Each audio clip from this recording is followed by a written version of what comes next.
From what I can tell, there are more people joining now. So if you guys want to get started whenever, go ahead. I'll mute myself. Yeah, I'll just give it another minute or so. And then I will go ahead and get started.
All right, I'm going to go ahead and get us started with some housekeeping items.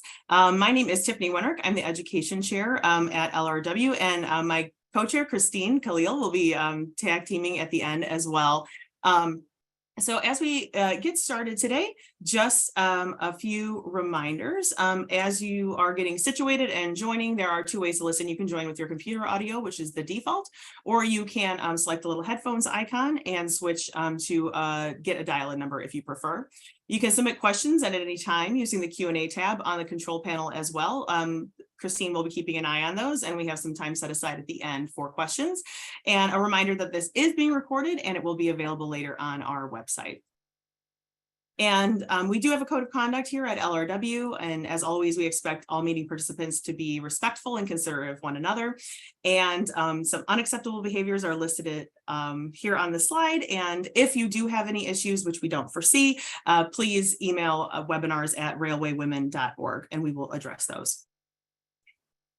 And we couldn't be here or anywhere without our partners, our members in the industry. So thank you to our corporate partners. We even have a handful more that have joined since the last time this slide was updated, and as well as our individual members. So being a corporate partner or an individual member gives you access to a talented, diverse group of women for networking, professional development opportunities, education, and more. So if you are interested in, as an organization or an individual joining the League of Railway Women, you can visit railwaywomen.org and click on the Join LRW tab. So I'm going to go ahead and introduce our moderator today, Linda Hernandez, and she's going to take it away from there with our panelists. So Linda Hernandez is the Director of Industrial Development, Sales and Marketing for CPKC de Mexico. Linda joined KCSM, which it was at that point, in 2008, where she's since held vital roles in the sales and marketing department. Since 2019, she has held the position of Director of Industrial Development for Mexico, where her focus is on building new customer facilities and nearshoring opportunities throughout the network. Additionally, she assists with procurement of real estate and other opportunities in Mexico to help increase operational efficiency. She holds a bachelor's degree in international commerce from the Instituto Tecnológico de Estudios Superiores de Monterrey and a master's degree in international management from the Instituto Tecnológico Autónoma de México in Mexico City. And she also continued her education at ITAM studying real estate strategies. She's been recognized by Progressive Railroading as a rising star and as a runner-up for the Railway Age in their 10 under 40. And she's a frequent presenter at industry events covering infrastructure and transportation-related projects in Mexico. So thank you so much for being our moderator today. Thanks, Tiffany. Congrats for that Spanish fluent. Appreciate for that. So, welcome everyone. Muy buenos días a todos y a todas las que hoy nos están acompañando. So thank you for joining on this exciting journey. My name is Linda, and I'm excited to be your moderator for today. Also, I'll share with you a little bit on the context of the League of Railway Women presence in Mexico through the years and introduce our guest speakers. We hope you learn new things and you have a great session with us today. So a couple months ago, I received a treasure. There was 2 pages of the Mexico Association of the Rail Industry magazine, and that it was published in 2002. So 20 years ago. You can appreciate on the article the photos that the League of the Railway Industry Women, because that was our former name, with promotion and education agenda for their members in this country. You can see basically all these original Charlie's Angel hair and all that. So that makes the fact that we were actually having our presence here in Mexico. So through the years, the League of Railway Women changed the name, restructured to become a major association. From 120 members in 2002 to right now over 250 members. We also have a robust corporate partnership program with 45 companies supporting women in the railroad industry. And I want to speak, this links me to these guests because Iker was who actually gave me this treasure. On the other hand, Luisa was actually who created and built this corporate partner when she was part of the League of the Railway Women. Also, 3 weeks ago, we have a happy launch during the Expo Rail. This Expo Rail is the major rail industry, even in Mexico and Latin America, with the objective to expand this League of Railway Women presence with the 16 attendees that we have. And we are in the process of creating an education agenda through the year. We have great benefits to offer also in the Mexico country. We are committed to support the LRW vision, and Mexico is not the exception. It is part of North America economic regionalization that we are all living. So now, getting into much more fun, I would like to introduce our 2 experts, and I'll do in the order how will they present. First one, it's Iker de Luisa. He's the general manager of the Mexican Railway Association, that it's called the AMF, since April 2013. So congrats for your 10 years, Iker. He participated then in the negotiations between the federal government and the major Class 1 railroads in Mexico. He's member of the board of directors of the Association of the American Railroads, and he has been consultant specialized on freight and passenger railroad projects. He has a bachelor's degree in business administration from the ITAM.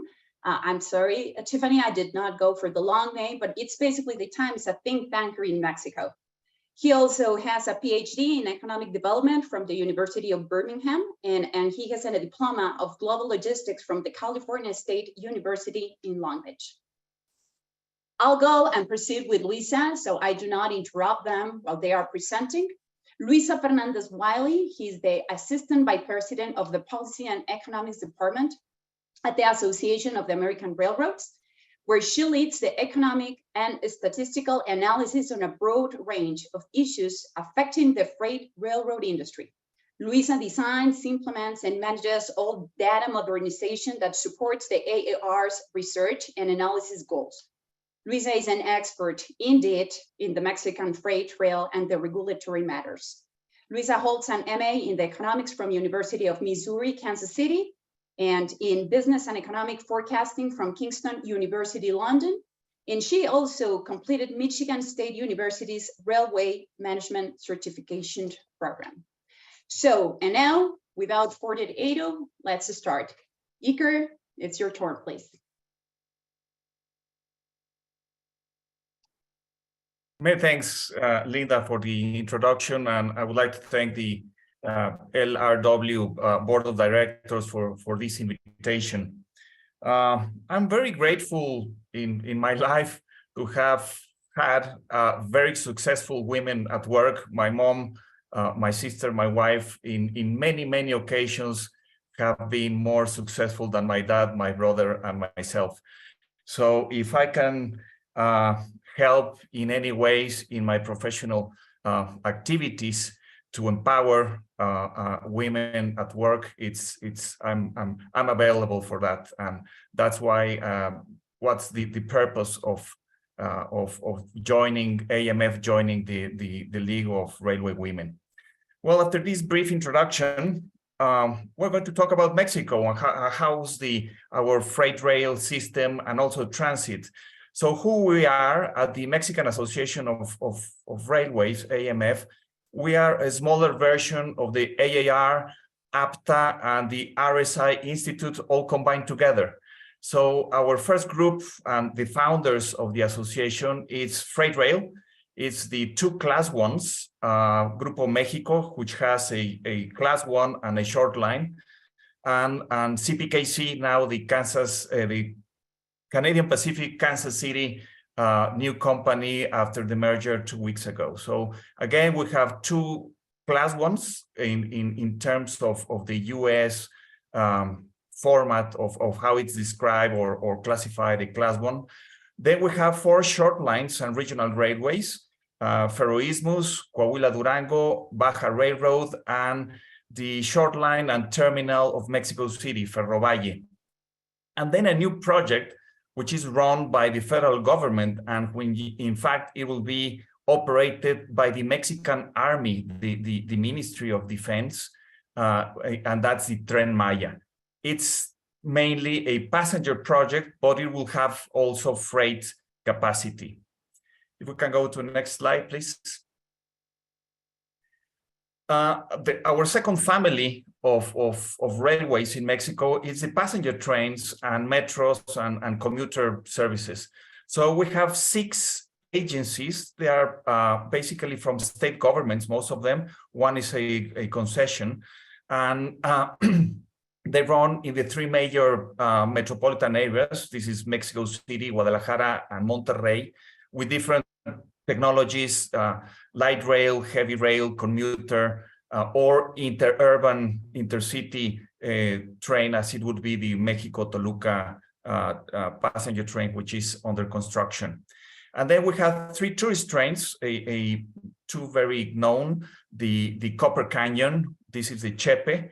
It's in between Chihuahua and the Mexican Pacific, the Copper Canyon, Chepe, and then the Tequila Express in the outskirts of Guadalajara, linking to the Valley of Tequila, where the famous liquor or spirit is being brewed and made. No? And then there will be this Mayan new route through the Yucatan Peninsula with the Tren Maya. Next slide, please. And then we have suppliers, a bit like the Rail Suppliers Institute in the US and Canada, that join the association. And in fact, the magazine that Linda showed, a magazine from 22 years ago, it was from the Rail Suppliers cluster that at that time were kind of the founders of the Mexican Railway Association. Which type of companies we have here? Well, we have heavy manufacturing of locomotives, rail cars, passenger rail cars also, and different key components of this heavy manufacturing, foundries and stamping and different metal-related trades in locomotive rail cars and passenger rail cars also. We have different tie manufacturing facilities across the country to cater for the different regional needs.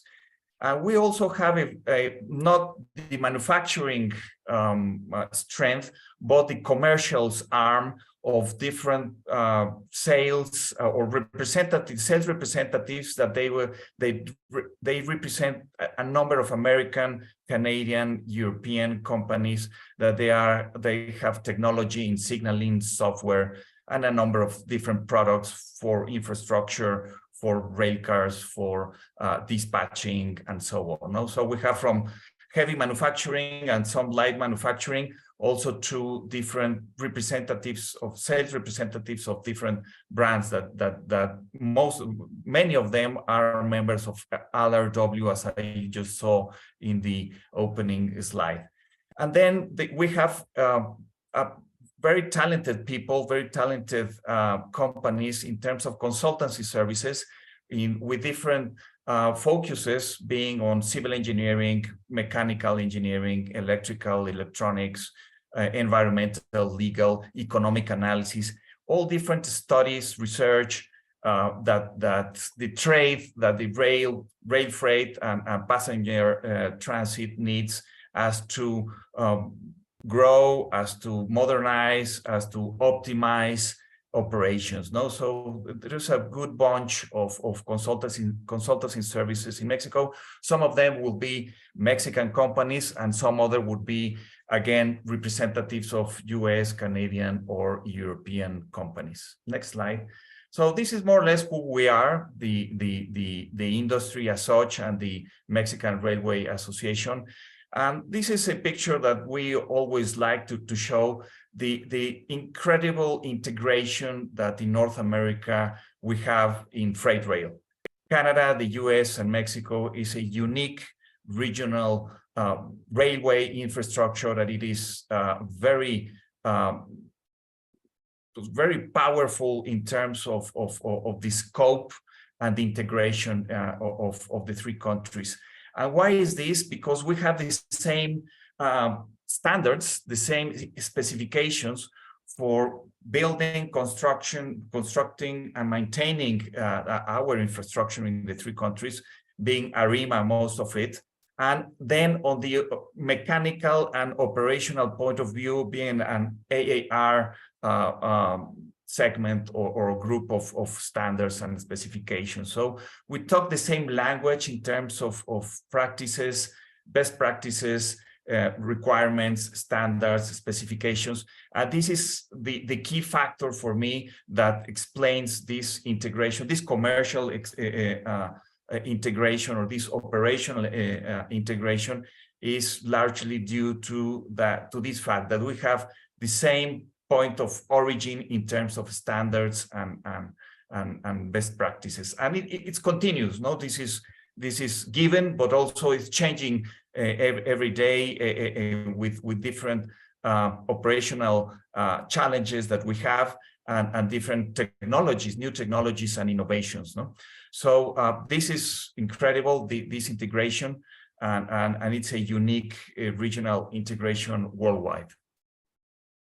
We have, this is not only on standards, construction standards, but also billing, cross-border, and many aspects that eases the operation between the three countries. Then I would like to touch upon a very big topic nowadays. It's the nearshoring. Is this relocation of industry that it used to be it is in Far East Asia, but because of different conditions, different explanations, COVID, the distancing with China in terms of political terms, now there's a big opportunity of relocating industries along Canada, the US, and Mexico, and therefore the transport infrastructure is a key component of this nearshoring trend. And I'm going to touch upon two very recent examples of this strength that Canada, US, and Mexico has in transportation infrastructure, and in fact of freight rail. It's the merger of Kansas Pacific, Canadian Pacific and Kansas City. Sorry, but the new name is difficult after so many years or decades that labeling in another way. But this new company, CPKC, now is linking the three countries in a very unique way. You have there the map. The photo is last week or 2 weeks ago. the CEO came to Mexico City and met the Mexican president and key stakeholders of the railway industry and the federal government. But also this interest, next slide, it provided some new alliances between other companies from Canada, the US, and Mexico, in this case, Canadian National, Union Pacific, and Grupo Mexico, for providing new services, new intermodal services, again, for bringing customers with different options and different sophisticated solutions. So again, the trend of nearshoring is providing freight rail a very unique opportunity to growth. And these are the answers that Class 1s are taking alongside Canada, the US, and Mexico. Next slide, please. This is the rail infrastructure in Mexico, the freight rail map, 20,000 kilometers of operating main lines. And you have there the different companies. I don't know, Linda, if you would like to get in now and get all the macroeconomics of Mexico, or should I go all through my presentation? What Linda and Luisa would like to have? Luisa, you think right now your facts, or we should wait? Yeah, we can go with my stuff. So I will stop here, Linda, if you don't mind, and I will give the microphone to Luisa. Excellent. Thank you, Iker. Well, I'm super happy to be here today and have the opportunity to talk to you about traffic and the economy and whatnot, which are topics that I'm super passionate about. Next trend, please. Well, this is the oh, I thought I had an agenda. There was a slide that had an agenda, but anyway, for the agenda, the topics that I'm going to discuss is rail traffic trends in Mexico, the international trade. So this is some data that shows the cross-border traffic between Mexico and United States. Then I'm going to jump into macroeconomic trends, and then what about the future in 2023, what the future may bring. Now, for those of you who are not very familiar with the Association of American Railroads, we represent the interest of all the Class 1 railroads, and also some supplier and leasing companies through the affiliate and associate program. Now, on a weekly basis, the AAR receives, my department, data from all the railroads in 20 different carload commodities, things like chemicals, coal, auto parts, and things like that, and also intermodal data, trailers and containers. So then we compile all this information, and it gives us a really good sense of how the rail traffics are, and then this information is also utilized as a leading economic indicator, because if you look at what the trends are as a whole, it kind of gives you a sense of where the economy is moving.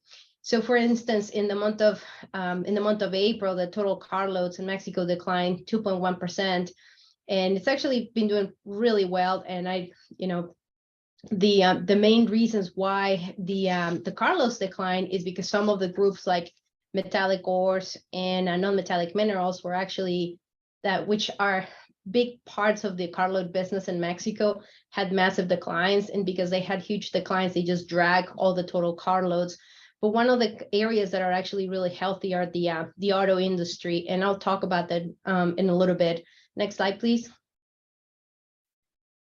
So grain is super important for Mexico, and the main three products, or the main three grains in Mexico, are wheat, soybean, and corn.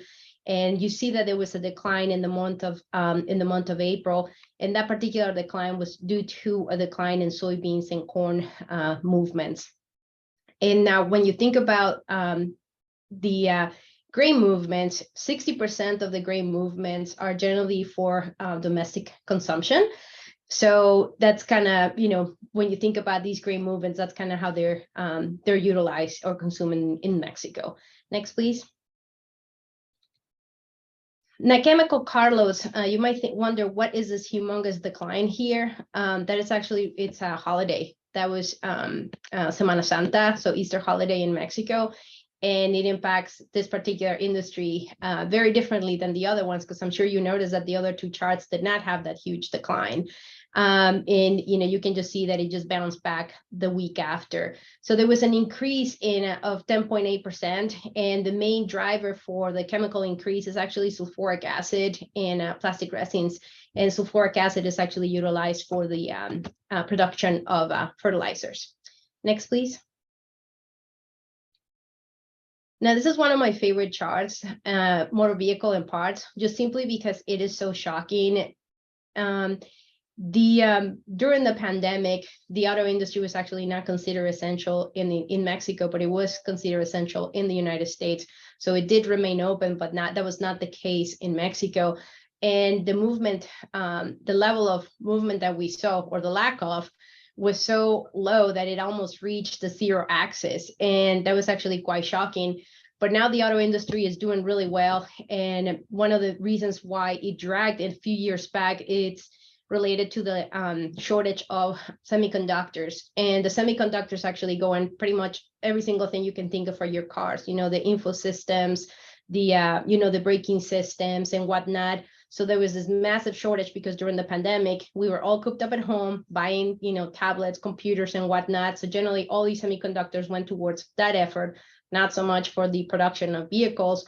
And the production of autos suffer, substantially. And in fact, in the United States, the inventory of autos reached a very low level of 900,000, which was historical. So now the production is up and running, and we can see here that auto parts in motor vehicles are up 7.9% from last year. Next, please. Now, intermodal, it also sees that huge decline associated to the Easter holiday.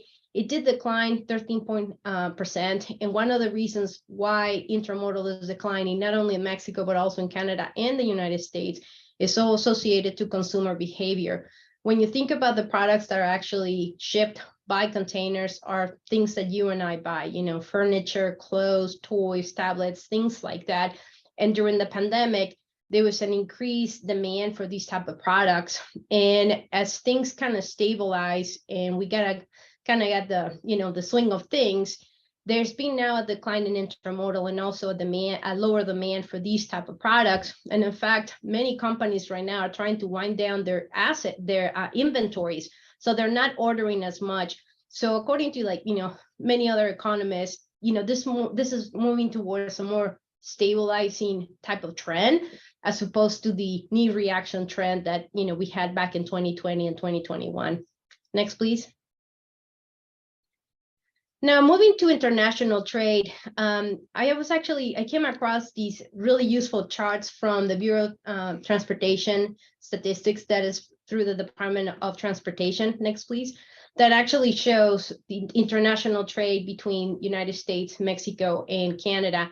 And I took a little, picture of just the map, across Mexico and United States, where you can see trade in basically all the major points of entrance between Mexico and United States for commerce or for trade. So blue means it's been increasing, and then orange means it's been declining. And the major rail gateways are Mexicali, Nogales, Ciudad Juárez, Piedras Negras, Laredo, y Matamoros. Now, Laredo is very large, and when you think about the one in Nogales, which is near Sonora, that actually are basically auto parts that go towards Hermosillo, because there's a large a lot of manufacturing plants for autos. So a lot of the rail movements that we see from Nogales going into Hermosillo are primarily for autos. Next, please. Now here it provides you the information in terms of the value of imports, of freight movements by value to Mexico, exports and imports, and also the mode of transportation. And you can see that rail is such a tiny share of the total amount of exports and imports that go in and out of Mexico. So that's a great area of opportunity here. And so in the last month, in the month of March, the total value of imported goods, of trade, was about $60 million. And that is an increase from the previous month. Next, please. Hey, And Lucia, here, over yes. there, I'm sorry, sorry to interrupt, but we have heard also, and I think it will be interesting for our audience, is to understand that the numbers of the rail transportation mode in the 3 countries are quite different of the US, Canada versus Mexico. I have heard, Anika, perhaps, or you may have the facts, but these are the numbers, as our president says, that are my facts, right? But Canada, I understand it's about 40 to 45% of the market share on transportation mode. The US, it's about the 40%, and Mexico, it's around the 30%. Is that right? That doesn't up at 100. No. It's per country, right? Yeah. Like Mexico has a lot to grow in difference. Oh, absolutely. Yes. I mean, you can even versus US see and Canada. when you think about transportation, the share of rail transportation in Mexico, I think it's only what, 24%, Iker? 26 in tons kilometer. Okay. So there's definitely a lot of room to grow. And you even saw on that particular chart when you compared rail with truck, there's more ground to be covered. Absolutely. So the top 10 commodities that move, for imports and exports from Mexico to the United States are vehicles, mineral fuels, computers, and things like that. Now, when you think about the trading partners for United States, in 2021, Mexico was the #1 trading partner for the United States, followed by Canada and China. And this is in terms of trading value. And it's generally those 3 are either, Canada could be #1 one year, China could be 1 the other year. So Mexico is definitely a very important trading partner for the United States. Next, please. So now moving into macroeconomic indicators, the first one that I'm going to talk about is gross domestic product. And next, please. Gross domestic product is the measure of all the goods and services that are produced in an economy. And in the last quarter, Mexico's GDP grew 1.1% from the previous quarter. So in the previous quarter, GDP only grew 0.5% from the previous quarter. And this increase surpassed economist expectations. And there's several different things that are drivers for this growth. So when you think about GDP, which is this very nebulous term, it has actually 4 components. So one is, consumption, investment, government spending, and imports and exports. And consumption is actually the largest component of GDP, and it's about 70%. And of that, you have the consumption of goods and services. So obviously, we're in the business of moving goods, and we want more goods to be moved. So one of the things that were driving actually GDP last month in Mexico is actually a shift now from the purchase of goods to services. So people are currently going on vacation, they're going to restaurants, entertainment, and whatnot. The last quarter also saw a massive increase in remittances, and that is actually very unique to the Mexican economy. So that is the money that migrants from the United States send to Mexico, and that actually increased to 4% of GDP, and that is actually the highest that it's been in the last 4 years. And then there's addition, investments and whatnot have been increasing too. So gross domestic product is increasing, and that's a really good thing. Next, please. Now, this is where things get very interesting. I'm sure that everybody's has heard that inflation, that things are very expensive, and everybody wonders why did this happen? How did we get into this pickle? I'll tell you why, because we were all buying a bunch of stuff in 2020 and 2021. So when you're purchasing a lot of items, there's a high demand and there's very limited supply, simple economic forces are at play. So that's what kind of ended up pushing prices up. And then when we got the hang of things and companies started producing things, the prices just really didn't come down. So so inflation, is definitely prevalent not only in Mexico, but it's also in the United States and Canada. And one of the responsibilities of the central bank, in this case, the Banco de Mexico, is to keep prices stable. And the one key that they have at their disposal for monetary policy is overnight interbank rate. So that is the interest rate that is charged between banks. And that is a main driver for lending activity, for mortgages and commercial lending activity. So now the rate is 15.25%, and the central bank has increased the interest rate now 15 times. And the expectation is that they're going to raise it maybe just a couple more times because it is extremely high. So it doesn't give a lot of wiggle room for the future. So next, please. So what is the desire, by what's the point of increasing interest rates so much? Well, that is to discourage consumption and, economic activity.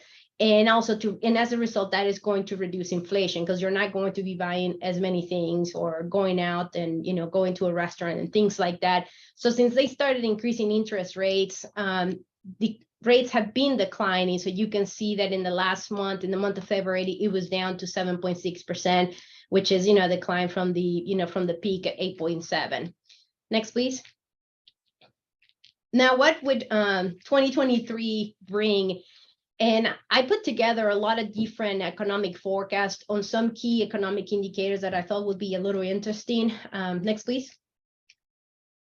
So first, before I start talking about these economic indicators, I'm going to talk a little bit about nearshoring. I know that Iker mentioned nearshoring a little bit earlier, but that was actually one of the things that economists are seeing as a really bright spot for the Mexican economy, that economic activity is going to increase primarily the foreign direct investments in Mexico.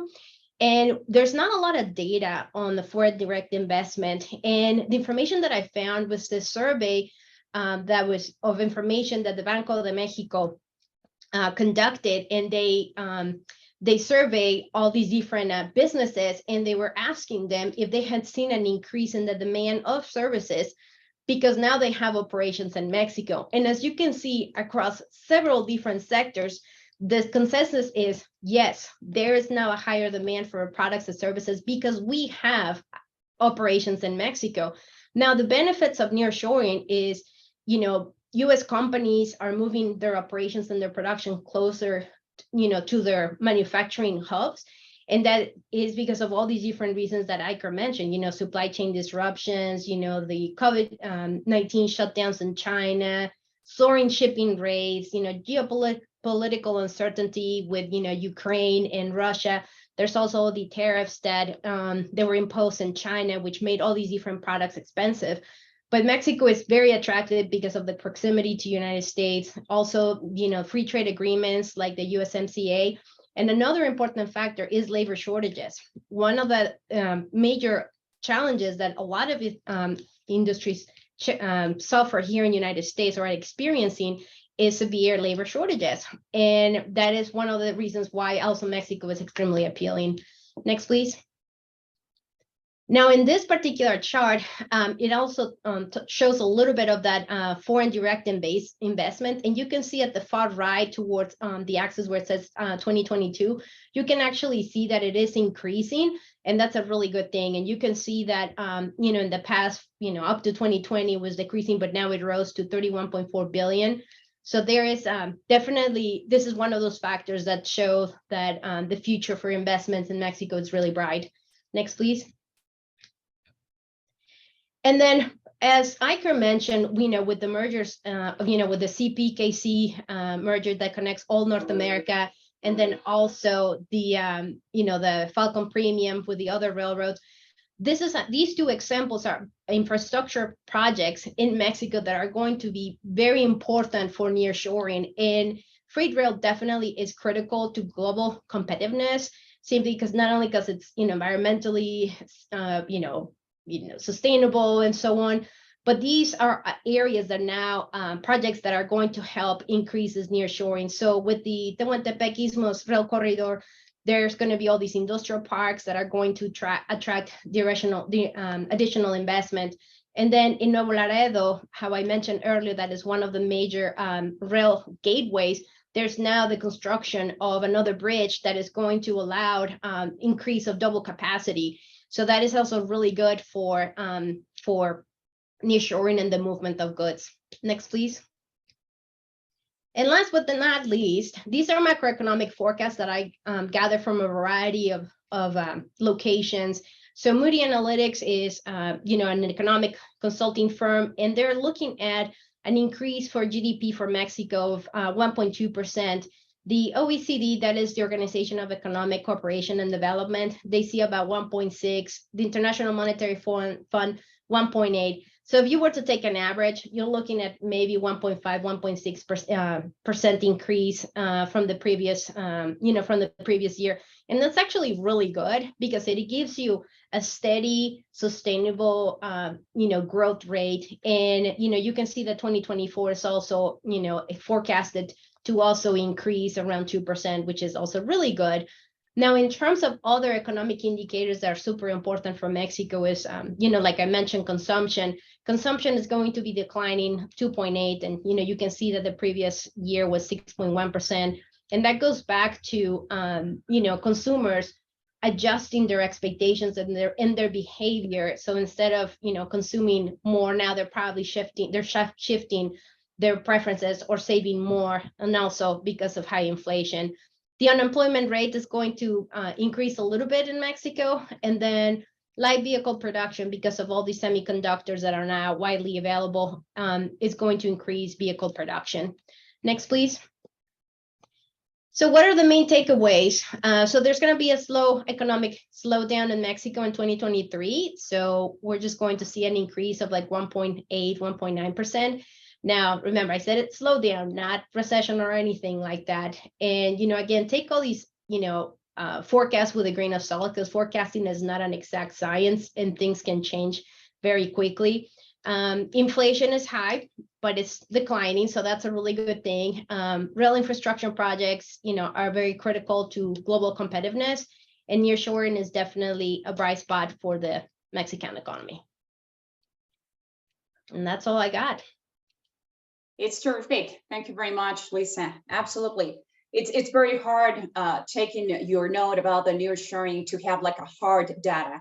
Like you are not precisely sure if it's actually the result of a nearshoring or the result of the war with China, but there are absolutely facts that there is more foreign investment in Mexico, right? That at the end, this will help and this will support to all the rail industry. So appreciate for that.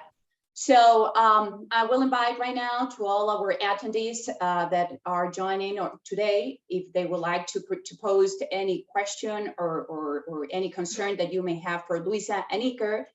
And meanwhile, you are doing that, I invite you, please don't hesitate or limit yourself. But the first one is for Iker. Iker, we all have been or will love to be at Cancun, right? So can you provide a little bit or more, Tren Maya? Do you think in a couple of years or when this will happen that we as a tourist on the Cancun big spot or Playa del Carmen, we will get into the train? How is it going? There is a lot of news also about environmental concerns about that. Could you dig more us a little bit about news? Yes, sure. Well, the Yucatan Peninsula is the Tren Maya would be a loop around the Yucatan Peninsula, and it would be a 1,000 miles long track connecting the different states and different archaeological sites, tourist sites, colonial cities, and modern resorts, just like those that you are mentioning. So there are different stages of the construction, and I think that the segment that it will be ready first or first delivered, it will be the Cancun towards Merida. So that's like the top of the Yucatan Peninsula, linking all the Cancun resort complex and the colonial city of Merida. So that's roughly a 350 miles long double track, electrified. And it seemed that the track would be finished at a certain degree this year, but then there will be testing and certification. So next year, we cannot envisage a commercial service this year, perhaps on the second semester of next year, because of this testing and certifications. both for infrastructure and rolling stock. But it will be an incredible opportunity for travel alongside the Yucatan Peninsula, but it will take some time, Linda. Hopefully, I'll be there. Exciting project in cargo and freight. So, Luisa, you are representing as a woman, as a Mexican in Washington, D.C. It's admirable. But what is the perspective of the AAR about the union? We do not talk about the union. So if I were in Canada or the US, we all know what's going on with the unions. We have heard about big news, but it's just a general overview of the AAR of the Mexico Union. Do you have any comment on that?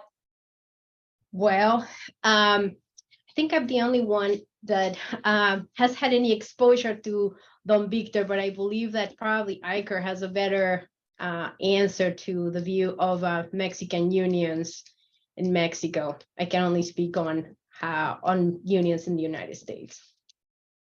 I have some slides left, Linda, that will address more or less what's the state of women in transportation in Mexico, in the transportation industry, and in fact in railway. Yeah, thank you. So if I can touch upon this, Sure. This is the total employment in transportation in Mexico. These are formal long-term employees, 367,000 employees. The yellow, light blue, and green are trucks. So let us say that 90% of the employment in the transportation industry in Mexico is related to trucks or to buses, that is municipal transit or commuting buses, but also the trucking industry serving the highways. No, so 90% of the employment in Mexico in the transportation industry is truck related. Next slide, please. Then how it's divided, the women and men in the different transportation modes of transportation. So on the left-hand side, we have the better balanced industry, transportation industry, which is airlines in Mexico. Airlines have a 40% share of women in employment, which is the highest in all the different modes of transportation. Then we'll go maritime with 20%, let us say, and intercity buses, and then the transit buses, the trucking industry, and freight rail, we are in the 10% range. Next slide, please. So in terms of freight rail, there are almost 14,000 formal long-term employees in Mexico. Let us say roughly 90% men and 10% women. This is the balance in the railway freight railway in Mexico in terms of gender, and that's the situation. That's the challenge that we have in front of us as to improve this balance. No, next slide, please. And then, well, the other figures that I showed are from the economic census, from the National Institute, the government, federal government agency that carries out the census, and that's real data. It's hardcore data, no, it's hard data. And then, but how, going back to your question, Linda, how within a company, how within a railway company, how it is structured and how it's divided on unionized and non-unionized. So this is a first glimpse. It's own made for myself. So I don't have the specific data as to fill in, but these are the categories of where we work in a rail industry company or in a rail class ones or short line. So we have unionized at the bottom, and all the different trades, electrical, mechanical, communications, maintenance of way, and of course, transportation, the locomotive crews. And then on the non-unionized workforce or labor force that we have in Mexico, we have roughly middle management and top management. Now, this is more or less the structure, and we can go to the next slide. And so we can divide different groups within a railway company, from unionized operations to middle management in the different spheres and the different divisions of a company, and then top management. No, so if you ask me what's the role of the union, or what's the role of women in a railroad company in Mexico, I will answer, well, what do you mean? You mean an average, as I just said, that it's 10% women on the whole organization and 90% men? Or should we focus on or ask what's the situation of women in unionized workforce, what's the situation of women in middle management, and what's the situation of women at top management? So I think that 10% share of an average is an average, and depending on the three segments of this pyramid, that can move and that can show some other a different situation. I don't have the figures, though. There are no public figures, public data of this sort. But my feeling is that at the middle management is well above that 10%. As you walk along offices of the different class ones in Mexico, you can see a very balanced, or in some working teams, more having a majority of women working in finances, in sales, in customer support. So I think that in middle management, there's the share is far greater than that average of 10%. And it's not easy to generalize, but top management, there's the average I think that the figures will be lower than the average. To break that glass ceiling, as we call it in Mexico, it's been very difficult. I think that also in the US, it's very enlightening to see that the AAR board of directors, now there are 2 women chairing class ones, which makes a kind of a breakthrough this year from previous boards of directors, gender balance, no? And on the union side, well, I think that would be the average, no?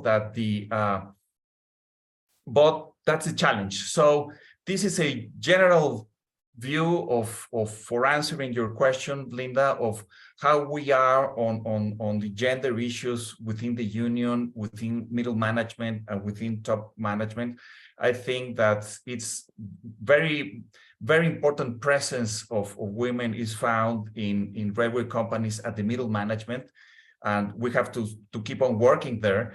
But where the presence of women is smaller in terms of share or participation against men or versus men in operations work and unionized work and in top management. I think that with this, I will wrap up my presentation, Linda and Luisa. I don't know if there are more questions and that we have more time. I've got a very brief video, but I will open if there are any other requests or questions or suggestions from the attendees. Yeah, we have a couple questions, something about the how the rail industry are recruiting more women, but the time is also leaving. If you want to share or send your questions, we will be more than glad to share them with our guest speakers today. So Luisa, before we end, do you want to provide closing thoughts from your side?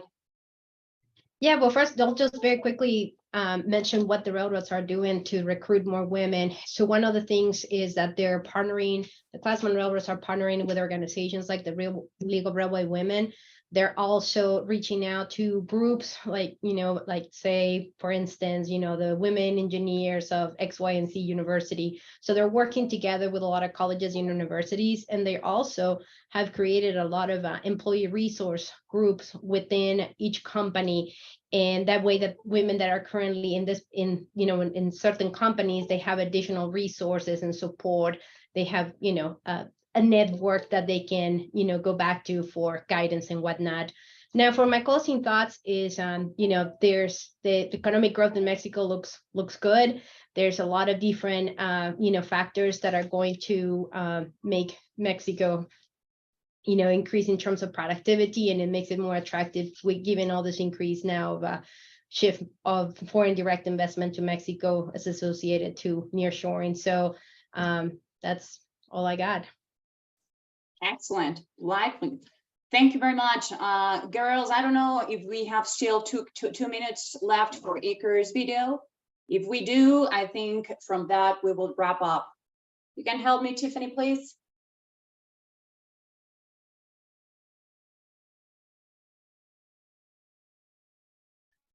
This is a 1 minute long video showing a real, there are no actors, those are real railroaders.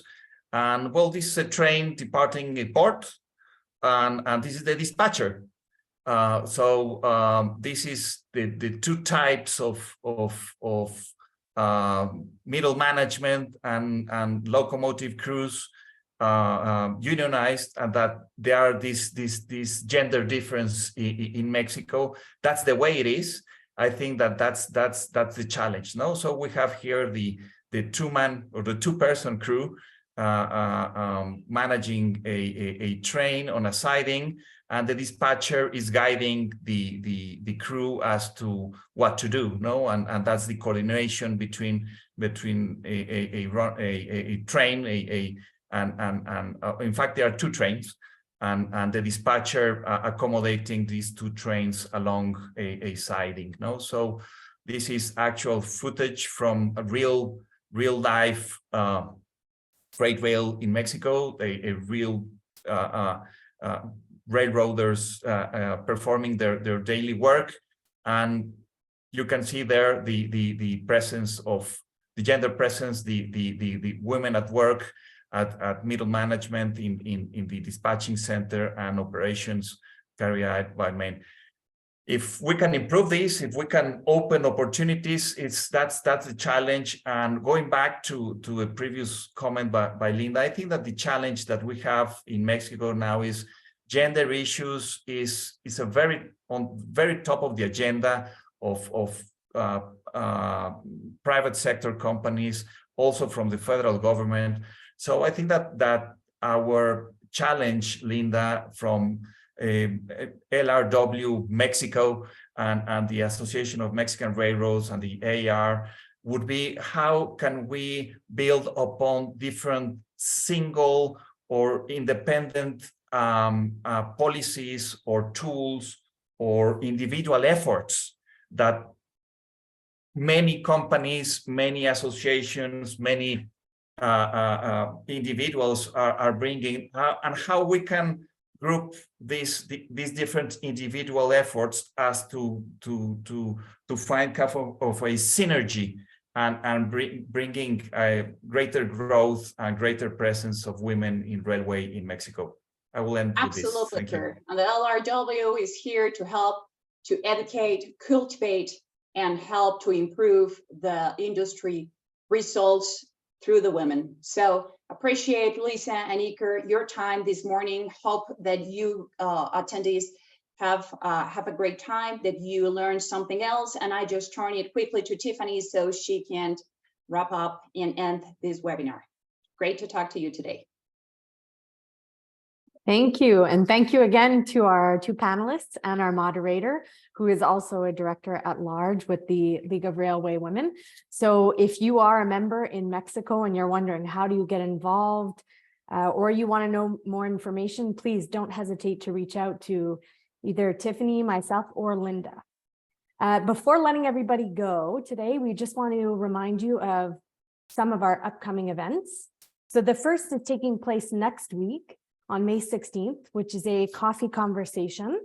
And that will be at Union Station Tour with a reception in Washington, D.C. And then, of course, Railway Interchange taking place October 1st to 4th in Indianapolis. Just to warn you all, when we close this session off, it will end abruptly for everybody. So thank you again for your participation. Thank you, everyone.